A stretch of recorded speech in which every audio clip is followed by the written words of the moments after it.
King for a Day, Fool for a Lifetime foi um álbum do Faith No More que fez a minha cabeça. Foi o primeiro álbum que eu comprei com o meu dinheiro nas lojas americanas por volta de 95, 96, não sei bem, mas logo depois do lançamento, né, que foi em 95. E por isso que eu queria falar exatamente dele. O Faith No More já era uma banda super badalada, super mundialmente conhecida, né? Tocava na MTV, o clipe épico, tocava 1000 vezes, né? Então essa banda que se formou nos Estados Unidos, né? Em São Francisco, no underground, juntou esses nomes incríveis, né? Esses instrumentistas, e fizeram esse som diferente que influenciou tanta gente. Tem um pouco a ver com essa galera new metal, um pouco com o rap, um pouco com rock alternativo, né? E, bom, eles começam a vida em 79, a junção em 79, em São Francisco, como eu falei, na Califórnia, né? E a banda se chamava até então Faith No Man, e em 82, com a mudança de integrantes, ela passa a ser o Faith No More. Para marcar essa saída, essa mudança de sonoridade, inclusive, né? Essa nova identidade. Então, essa mudança, na verdade, foram várias mudanças até se solidificarem com o grande vocalista, né, do Mike, que era do Mr. Bungle, e ainda né, a banda ainda existe, o Mike Patton. E o Mike Patton tem essa versatilidade, essa maneira de, ao mesmo tempo que ele pode gritar, ele pode cantar suavemente. Então deu uma versatilidade ao Faith No More incrível. Eu também gosto muito da parte que é uma banda que tem piano, né? Ele tem um teclado que por vezes faz esse som de piano, essas melodias que trazem uma outra roupagem, né, a esse rock mais violento, assim, maneira de dizer, né? Bom, então foi em 88 que ele foi recrutado para entrar na banda, depois que a banda escutou uma demo uma música do Mr. Bungle, sua outra banda, né? E em 2 semanas ele escreveu todas as letras também do The Real Thing, que é esse trabalho que mudou o Faith No More, né, para sempre. E então, com o estouro do Real Thing e os shows icônicos da década de 90, o Faith No More conseguiu esse reconhecimento global, né?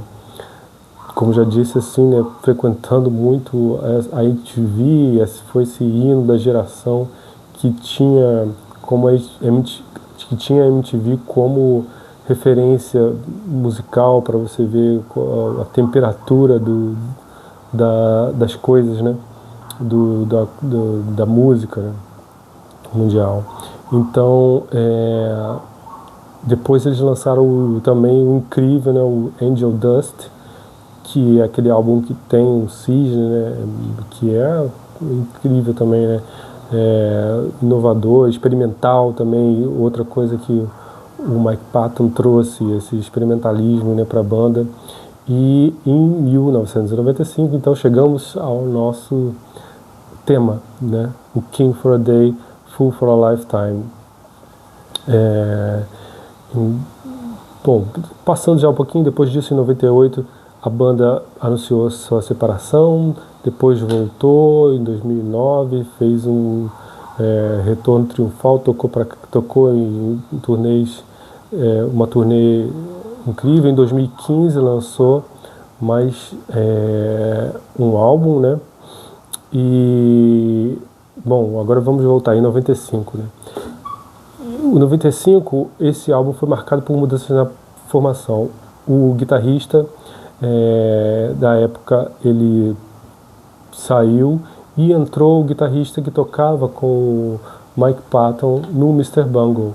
E, inclusive, um dos fundadores, né, o teclado do piano que fazia que estava sempre presente, parece que naquele álbum ele botou suas linhas só no final, as suas linhas de piano só no final da gravação. E apesar de todos esses percalços, né, o King for a Day é um álbum incrível, né?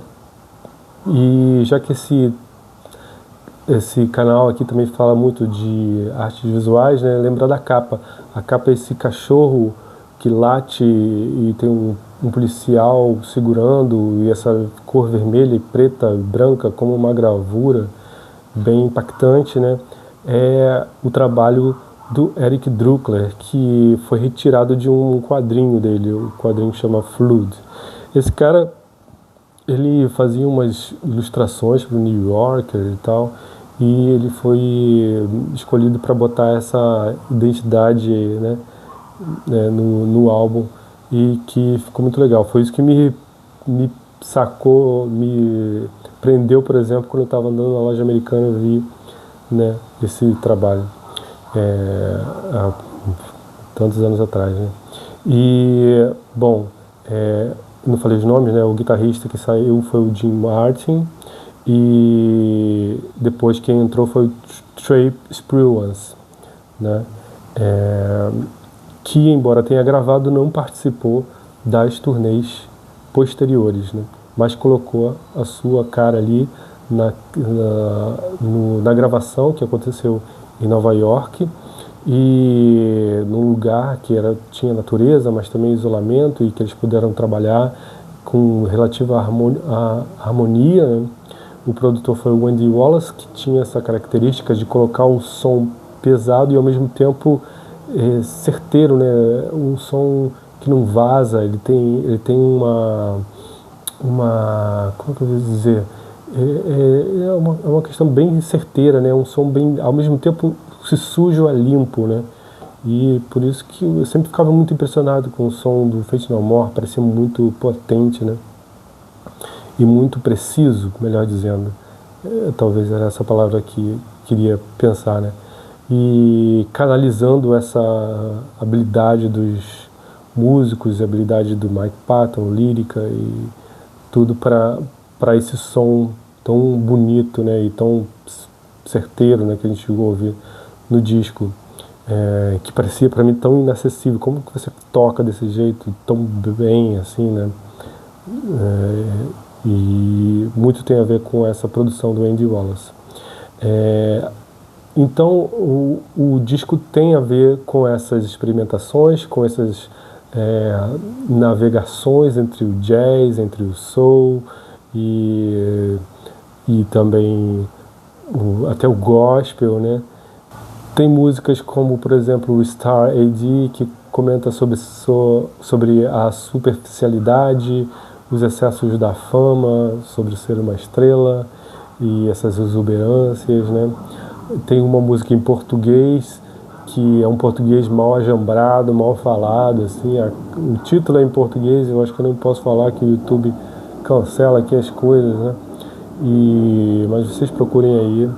E tem músicas como como eu falei, o lance gospel, que o gospel é o Just a Man, que tem um coral, assim, bem bonito, bem legal, assim, que dá essa sensação de meio que redenção, assim, né?